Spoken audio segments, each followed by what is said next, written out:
What's up, everybody? Welcome to Tables and Taverns. My name is Chris, and today we're building a Magma Dungeon in today's episode of Easy Make Dungeons, Just Add Monsters. Roll the intro!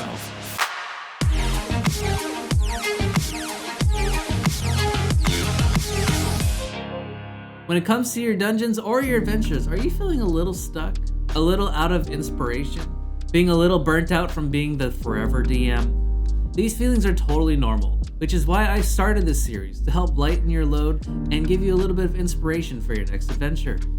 Now, I am by no means a professional or an authority to tell you how you should be running your games.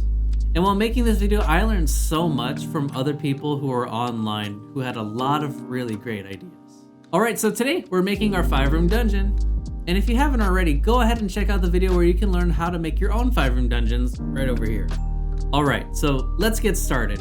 So we're going to be making a Magma Dungeon today. And, why are we making a Magma Dungeon? Well, I just randomly rolled for it in my handy dandy Dungeon Master's Guide. If you need a hard copy, because hard copies are better than the digital, check out my affiliates below.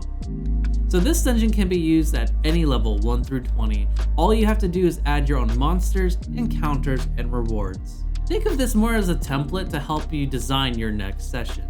Keep in mind that this adventure is intended to be 4 hours long. If you wanted to break them up into 3 different sessions or just have longer sessions in general, we'll talk about that as well. Alright, I already went ahead and started randomly rolling for everything that we need for today's adventure. Starting with our villain. Our villain is a humanoid ruler who seeks power. Their adventuring goals is to pursue fleeing foes who are taking refuge in the dungeon. Another goal that the party may have is that they want to interfere with the operation of a business. The patron that's hiring them is a retired adventurer. Now, a brief history of the dungeon is that long ago, dwarves decided to make a mine deep within a great mountain. However, for unknown reasons, they left the mine abandoned. Alright, so those things that I randomly rolled for, those things are going to be staying consistent throughout the entire dungeon. Alright, let's start talking about each of the rooms in the dungeon, and if you need to, how to make them longer. I'll have all of the session notes down here in the description. That way, all you have to do is copy, paste, and add it to your favorite Word doc, and you're good to go. So let's begin. A retired adventurer decides to invite the party over to their manor or mansion in order to discuss a very important job. And the retired adventurer at this point is fighting off some sort of terminal illness. They tell the party that there have been a spree of crimes happening in town recently. The most troubling thing that they stole was an artifact that can potentially summon a magma blank. You decide what that is. And it could be disastrous. From there, all you have to decide next is what you want to pay your players. So here we go, room number 1. The players arrive at the Dwarven Obsidian Mines. As they enter in, they feel a large plume of heat almost overwhelming them. As they enter the dungeon, they need to make a Constitution saving throw of 5 or higher, or else they will suffer 1 level of exhaustion. As the players make their way through the mine, they encounter an old rickety mine shaft. The party will soon realize that this is the only way to advance through the dungeon. But here's the thing. As the players enter into the mine shaft and they descend downwards, once they're 100 feet off of the ground, the cable that's holding the mine shaft together snaps. The players will have 1 round or 1 action each, or a 5-minute countdown in order to come up with a solution. But what if they ask, oh yeah, we're just gonna wait until the elevator drops all the way to the bottom and then just jump off at the last second? Interestingly enough, I actually did some research on this by, looking at YouTube, honestly. And it turns out, no, it doesn't work. Unfortunately, you'll still die. So what is the damage at falling about 100 feet? You can either roll 10d10 or 10d6, up to you. You can help them out by having an escape hatch through the top of the mine shaft. Or maybe the patron decides to give the party some nifty gear, kind of like a Dungeoneer's pack or maybe a scroll of feather falling. You decide. And once they survive that will be the end to room number 1. So, how do we make room 1 last a little longer? So instead of the party just showing up at the mine, we can have a short journey to the mine instead. And while on this short journey, you can have them face a combat encounter where they face off with a random monster. After that combat encounter, you can add a role-playing encounter, where the party encounters a traveling merchant who's willing to sell them some wares. However, he does not collect gold, but their life force instead. Now it's up to you as the dungeon master to decide, is that maximum hit points, is that just regular hit points, or maybe it's years off of their life. And after they complete that short journey, they finally find the entrance to the mine and fall down the mine shaft just as normal. Moving on to room number 2. They can fight some measly old minions that were waiting for them at the bottom. Before the players engage in combat, they realize that the temperature in the room has drastically increased. Because of the heat, they now must roll a constitution saving throw of at least 11, or they must suffer 1 level of exhaustion. And once all the minions have been cleared, have a minion come out of a random room, survey all the violence done to his comrades, and then surrender. However, this minion decides to share some information with the party, but not for free.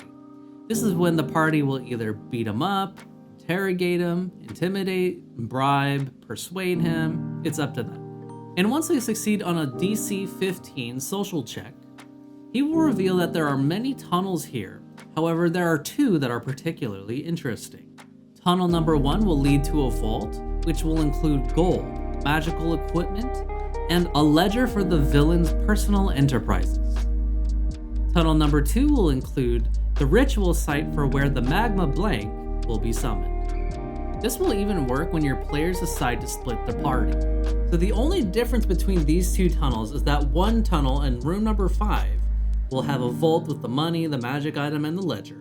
And then the other tunnel is where the artifact will be. But let's have the minion mention that they are moving the contents of the vault to outside of the tunnels, because once the Magma Blank is summoned, the whole place is going down.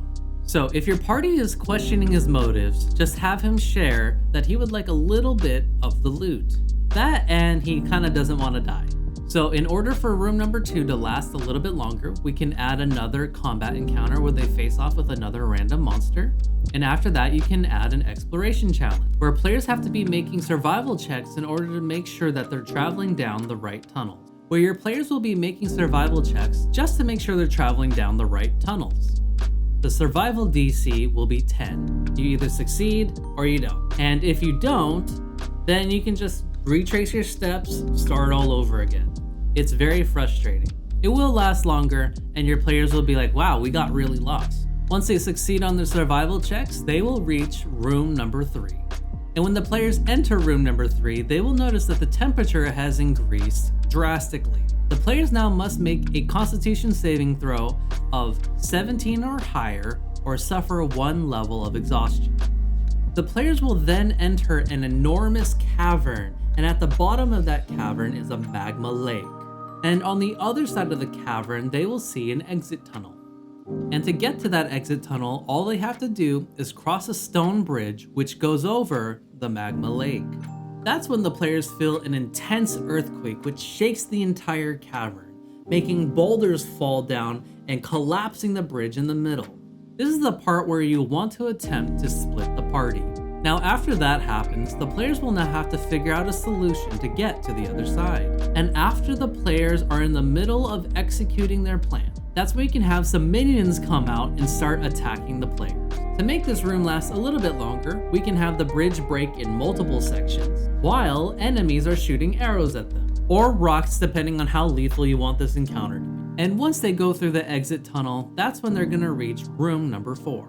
As they enter in, they know that it has cooled down a little bit, but they still need to make a constitution saving throw of 14 or higher, or suffer a level of exhaustion. Now depending on which tunnel they chose, this will either be the vault room or the location where the Magma Blank will be summoned. Now it's up to you, but I personally would make only one battle map, and that battle map would be here in this room with the major conflict. And what I would do is add 3 things that make it come alive. First thing I'd add would be spurts of magma. Now what I would do is divide this room into 4 equal parts. And in each corner of the room, I would add a magma pit. And at the end of every round, I will roll a d4. And after numbering the quadrants 1, 2, 3, and 4, I will decide which quadrant is affected by a spurt of magma. Now, if a player or an enemy does not succeed on a DC 12 dexterity check, They will take 3d6 fire damage. Second thing that I would add is to prevent the villain from finishing the device in order to control the magma blank. So currently in his possession, he does not have the artifact, but rather an unfinished device which will allow him to control the magma blank once summoned. And he will finish that device in 3 turns.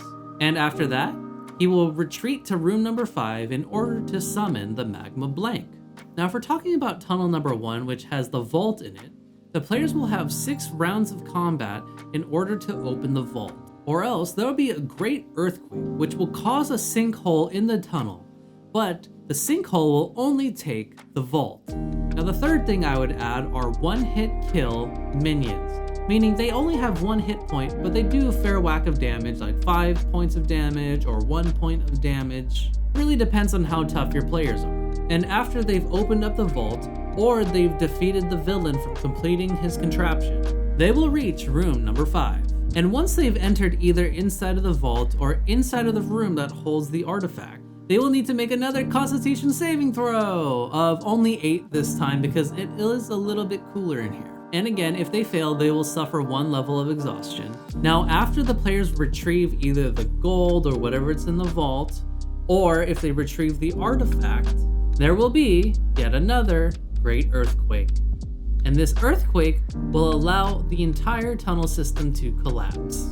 Now the players will realize that there is no exit to this room other than from the way that they came.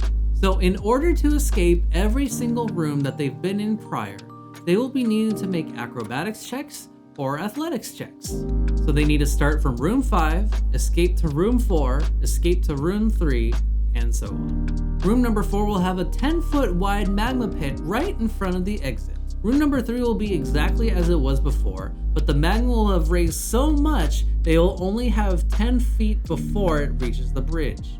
Room number 2 will have falling debris and a lava river chasing after them. And at this point, your players might be freaking out. How are we gonna get up the mine shaft? And that's when they find that once they reach the mine shaft, they will find a rope ladder that goes all the way to the top. And attached to the rope ladder is a little note from the minion that they hopefully have saved prior.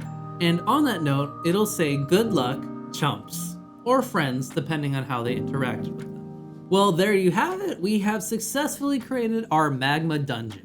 Feel free to play around with it. This is just a template, so you can add whatever you want to the story, to a room, whatever, just as long as you and your players are having fun. So thank you so much for stopping by for this episode of Tables and Taverns. So I want to hear from you guys. Comment down below, what type of themed dungeons do you want to see in the future of Easy Make Dungeons?